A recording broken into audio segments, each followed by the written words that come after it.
All right, so this is a follow-up video to the last one I did talking about my experiences following the sugar diet, and I'll keep using that term. It's not a new term, it's actually the term that used to be kind of derogatory towards this style of eating, which I simply call high carbohydrate, low fat dieting. And the topic of this video is really that this type of dieting is really nothing new at all. We've known for going on 80 plus years that this is a very effective diet if you choose to use it. All right, so I'm first gonna blitz off some of the main pioneers into this style of dieting. I'll highlight a lot of the benefits that they found across the board. And at the end, I will talk about some commonalities they found that were some of the detriments or negative things that you can experience with a high carbohydrate, low fat diet, AKA sugar diet. And I'll say right up front, the dietary composition, while it varied slightly, say in the recommended sources of carbohydrates, across the board, the carbohydrates were very high, exceeding say 80 or 85+%. Dietary fat, especially in the form of oils, was kept exceedingly low or definitely not recommended. And then protein was sometimes moderate or varied across these groups to being almost non-existent to again be maybe to low to moderate levels. Now, some might not think it's fair to characterize all of these guys as recommending what is now being deemed a sugar diet, but like I said at the start, this term was being used a lot of times to make fun and poke holes at these, especially in the old USDA food pyramid, because while the composition of the carbohydrates changed a little bit, people that were low carbohydrate or even moderate carbohydrate activists would also point to things such as starches, even some complex carbohydrates, but certainly things like white rice, fruit juices and things like that as a easily digestible form of carbohydrate, AKA a simple sugar. So not to mince words too much, at the end of the day, we are pretty much burning sugar at the end of the day when it's more or less broken down. So I'm just gonna go with that term. But first, starting off with a great pioneer, Walter J. Kempner, it's hard to say he did not recommend a sugar diet. Going back to the 1940s, he coined the very famous rice diet, which is always the go-to rebuttal I say to people whenever they are saying carbs is the enemy and carbs make you fat.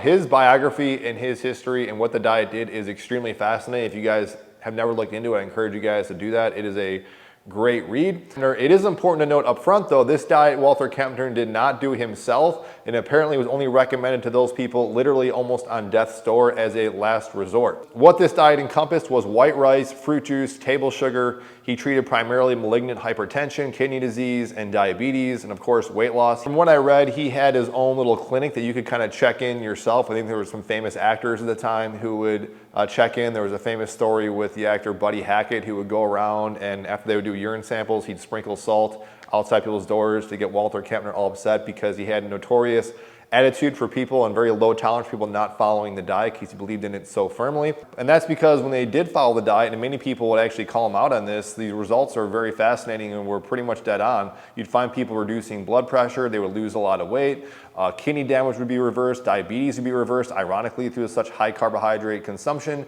But the main thing here is that fat intake was approximately 3 to 5% and carbohydrates were greater than 90%. Protein also was kept very, very low. The next low-fat guru, which most people have forgotten about him throughout the years, but he was very famous in the 70s and 80s, and I even say early 90s, and that is Nathan Pritikin. He, on the other hand, definitely followed and promoted his own style of dieting, and some people point to him as, I believe he had some psychological issues. I think depression was one of them, and people sometimes point to his diet being so low in fats, possibly being a negative contributor to that. His diet differed in the sense that it was more unprocessed carbohydrates, fruits, vegetables, and he would recommend lean protein, but absolutely no oils. The diet consists of more or less of 7 to 10% fat, and the carbohydrates were as high as 75 to 80%, but you also had some wiggle room there with protein. Then in recent years, you have Dr. Dean Ornish still alive. He had the famous lifestyle heart trial in the 1990s. It was the first peer-reviewed evidence that showed heart disease reversal without drugs or surgery. His diet was less than 10% fat, it was plant-based, there was no oils. His program was more all-encompassing with exercise, meditation, also had support groups. And one of the pushbacks to his findings in research, which kind of goes across the board and jumping the gun here a little bit, is that it was not that sustainable for many patients. Then you have the recently late Dr. John McDougall. I got a chance to talk to him via email a few times. He was influential to me, and I definitely followed his starch-based diet alongside, heavy fruit and simple sugars too back in the day. But he promoted more so potatoes, rice, corns, legumes, on the basis of health. He eliminated all oil and animal-based products, so definitely more in that vegan type of camp. Then in recent years, you had the Broad study from New Zealand, which was in 2017, I believe. And with that study, just like all these diets you're seeing so far, it wasn't necessarily a diet in the classical sense because you didn't reduce calories. You were allowed to eat as much as you wanted in this style, so high carbohydrate, low fat. The results from this one is that people lost an average of 26 pounds in 6 months. It was the largest weight loss study in any non-calorie restricted trial at the time. Fat was kept around 7 to 15%, carbohydrates around 70 to 75%. Now the question is, why isn't everybody doing this? And I think there's a few reasons, but we'll first start off with one being primarily, we've already kind of tried these recommendations of high carbohydrate, low fat, especially again in the 80s and 90s with that food pyramid. And as much as people, as I've already addressed, like to kind of demonize that food pyramid, I'm not saying it was perfect, most of which people have found is that no one really actually followed that diet. People might assume that they're eating more low-fat, high-carbohydrate, but if you actually look a little bit closer, especially in these specific diets I just highlighted, likelihood of people actually doing that was very few and far between. And that is because this is not the usual palate for most people in Western society. When we're talking about high carbohydrate with low fat, we are talking white rice with no oil, potatoes with no butter, no sour cream, no cheese on it. We're just thinking we're talking potatoes, maybe in ketchup. Fruit juices are of course great, but I don't know too many people that just purely eat fruit and fruit juices.